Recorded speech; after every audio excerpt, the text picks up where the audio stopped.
guys, and welcome back to another video. My name's Destiny, and this is beautiful little Ollie here. She is my helper today because she did not want to take a nap, so she is my helper. And today we're going to talk about the second in the Daughter of Silk and Bone trilogy, which is Days of Blood and Starlight by Laini Taylor. This is the second in that series. I have read the first and loved it, so obviously I picked the second one because I loved the first one so much. This is probably going to be a gushing review because honestly, I loved it. I did have one slow point, but we'll get to that. So in this book, we follow Karou. And obviously we're following the events of the first one. In the first one, Karou works for a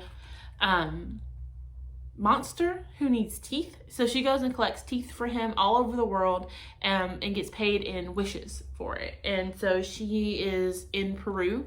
She goes to school. Oh no, Prague. She's in Prague, not Peru, Prague.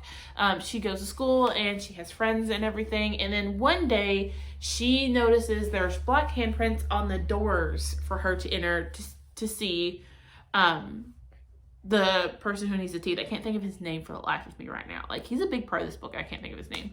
And one day she runs into, I am going to butcher his name. I know it. It starts with an A. Akiva. And Akiva has been putting the black handprints on the doors. And they start to fall for one another, and Akiva starts to get to know her and learns that she works for Brimstone is his name. Brimstone. And things take from there. So that's the first one. So the first one ends with a really big cliffhanger. And the second one kind of picks up from there. Laini's writing is some of the most beautiful, flowery writing I've ever read. She writes characters really, really well. I feel like Karou and Akiva are friends. They both have made mistakes. They both have made judgments against one another by the end of the first book. But they are so wonderfully written. I also happen to love her word choice. Laini really does write, when I say flowery, she writes really flowery, and she writes in a way that you don't know what word choice she's going to pick next. So she, instead of like, one of the points I pointed out in my notes was she used dither, D-I-T-H-E-R, instead of waste. I had to look it up because I didn't know what the word meant. But she always is making choices like that I absolutely loved. Now, in this one, I think it did suffer from middle book syndrome really bad. Yeah, do you have an opinion?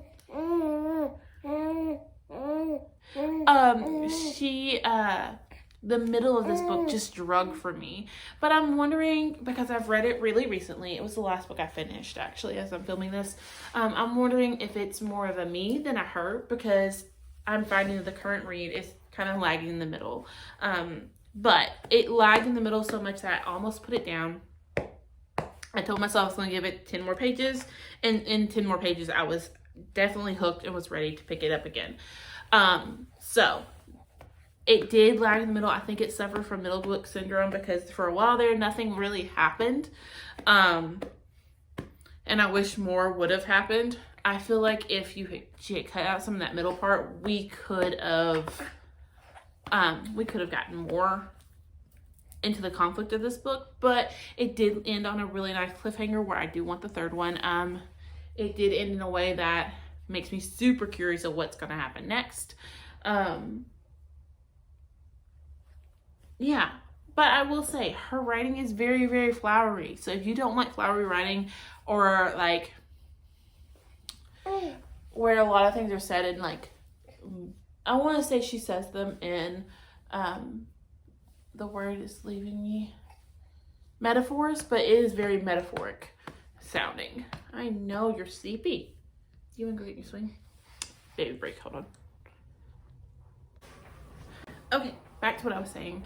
I'm sorry if you can hear the swing, but she is in her swing because she is sleepy and ready for a nap. But she does not want me out of her sight, so works. But Lainey's writing is almost metaphoric sounding, and it can make it kind of hard to get through. Something that could be said in 3 words, she'll say in like 7. And it's beautiful sounding, but I know a lot of people have issues with very flowery writing, so I want to make sure I point that out. This book, I don't want to give spoilers because I do recommend you pick the series up. I really do like it. I love the first 2, so I'm hoping the 3rd one I love as well. And I love the first 2 so much that I am recommending them. They are backlisted. The first one came out, and I usually put it in my notes, but I didn't. Let's look. This one came out in 2012, so it's 10 years old. For a 10-year-old book, it does not have the problems I would expect it to have. It doesn't have any problematic traits that it would have nowadays. It is an interesting view on, I think it could speak to an interesting view on society as a whole, because this society is divided. I don't want to spoil anything, so I'm trying to be very vague, but this book does talk about a world where it's split between 2 races, and the ongoing war between the 2, and the secrets that we keep in war, and how we do keep secrets from loved ones, and we keep secrets from the people we love to protect, our family, really, in this book at least. And so it does speak to a lot of that, and in the pain and how problematic and painful that can be for the other person that you're keeping it from, and how it speaks to how if we can as, I don't want to say as humans, because obviously they're not human, but as people, as entities, we'll go with entities. As entities, can we forgive one another for that and understand why we didn't say anything, and why it wasn't mentioned. I honestly enjoyed this book so much. It did take me a little bit to get through, but I think that's more of a me problem, not a book problem. I think I'm going into a slump, so we will see. But I really did love this much. I loved the first one. I listened to the first one on audibly, so I think that's why it was so much easier for me to get through, because the flowery writing doesn't bother me when it's being spoke to me. If I had been able to find this one on audio, I probably would have binged through it real easily. But yeah, if you've never picked up the series, I would very much let you know that it is a fantasy written in the early 2000s, early 2010s. So it does read like that. It does have a certain je ne sais quoi that books from that time have. It does remind me of my middle school and high school years. I graduated in 2013, so this does remind me of my middle school and high school years, the books that we read then. But honestly, it still stands on its own in 2022, and I still highly recommend it. I know Lainey had a very popular Stranger Dreamer. I've not read that one. I decided I wanted to read through her backlist first before I went to Stranger Dreamer. I have heard it is very flowery like this one. So if you've read that one and you didn't like the flowery writing, or you didn't like her writing, I would not go into these because they have a lot of the same writing, obviously. I would say if you, I don't want to compare this to Twilight because obviously Akiva is not as stalkerish as Edward is. But if you liked, I would say if you like A Quarter Thread of Roses, you would like this. It has a lot of the same, I would say it has a lot of the same kind of tropes. The only trope that's missing in No, it has a lot of the same tropes. It has the found family. It has kind of enemies to lovers to enemies again. I was trying to think if there's any other like comparisons I can make between the two. But if you like that, you would like this. If you liked, I'm trying to think of any other YA fantasy I may have read recently.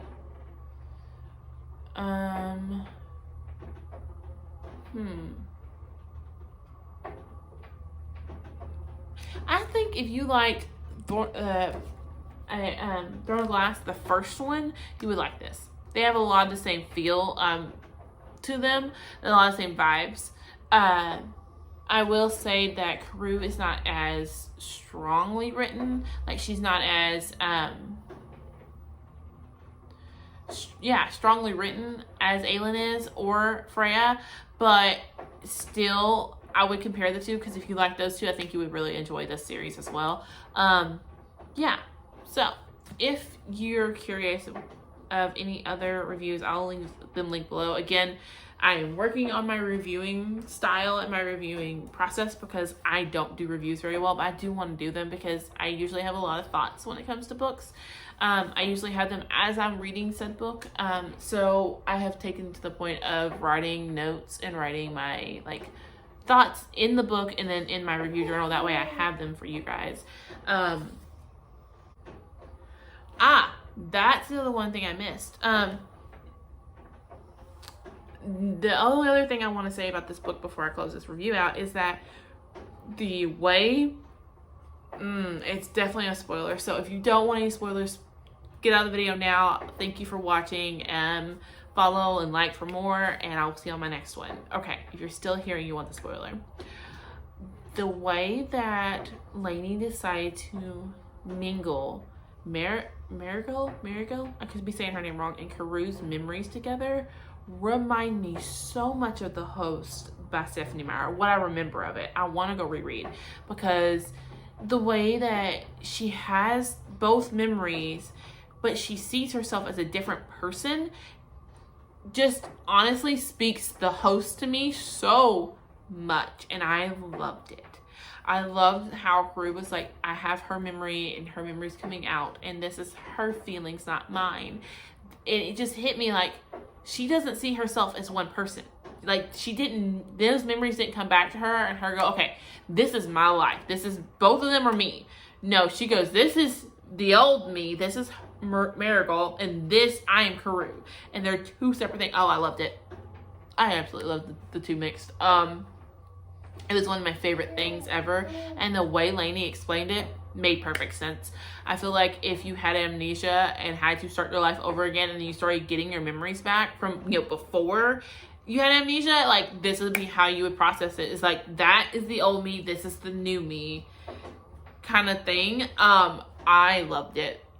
It was one of my favorite points of this book. I also love the fact that Akiva feels so much guilt for what he has done, thinking that she is dead and he just went on a warpath because they killed her. Chef's kiss. Chef's kiss. And the fact that she can't forgive him makes me angry, because he did this for you. Like, you not even give him the chance to explain what he has done. You just see, he killed my people, I'm done. You don't understand. He killed your people because they killed you. And he thought you were gone. And now you're not. And it's a big deal for him. And you don't really seem to care.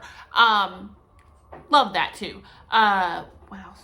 What else is it? Oh, the wolf. What she does at the end with the wolf.